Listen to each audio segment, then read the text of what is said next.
Have you ever been trying to focus, but you weren't able to concentrate? Or you had an activity you were trying to execute and you were continually distracted? Hi, I'm Peter Nichol, Data Science CIO. Today we're going to talk about an interesting technique to allow you to focus and retain some of that performance that maybe you've lost or has been slowly eroded over the years. The idea is called the Pomodoro technique, and it was invented by Francisco Sorelli in the 1990s. He was attending Guido Carli University in Rome and was trying to come up with approaches to be able to study more effectively, ultimately decrease his time studying while maintaining his grade point average. What he discovered is a technique called the Pomodoro technique, and it's interestingly named after the Italian word tomato. And the reason it got this name is while he was doing his technique, he was using a tomato timer on his kitchen table to be able to monitor and measure his time. Here's how the technique works. You start a timer for 25 minutes and you remove distractions. You shut down your phone, you turn off the TV, you shut off your email, and try to focus on whatever that activity is.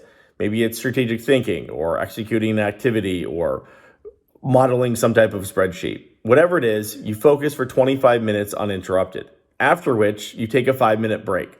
You get up, you walk around, you refocus your brain to focus and relax during that 5 minutes, and then you repeat it over again. After 4 times, the idea is you make a check mark each time you complete a cycle. 25 minutes of focus, 5 minutes of distractions. Once you get to your 4th cycle, then you take a longer break, a 15 or 20-minute break. And what this helps you do is maintain focus for those periods of time while not being overly distracted. It's a great approach if you really have to get something done and you're constantly being interrupted. As executives, a lot of our time is spent fielding questions and supporting our staff. And ultimately, it's a day of constant disruption. It's meetings we didn't plan to attend. It's fire drills that we didn't think we'd have to put out. If you're able to use this technique and focus, maybe it can give you 10 or 15% more in the day to be effective. The way I use it is I use an app on the iOS, on my iPhone, on iOS. I'm sure there's an equivalent for Android called the interval timer. And essentially, I set 25 minutes with a 5-minute break. I hyper-focus, remove all my distractions, and then take a 5-minute break and recover. And after the 4th cycle, I take a longer break, usually 15 or 20 minutes, and get up and walk around, maybe get something to eat or a snack.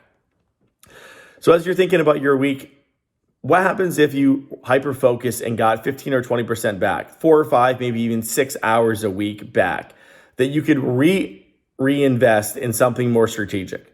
Hi, I'm Peter Nichol, Data Science CIO. Have a great week.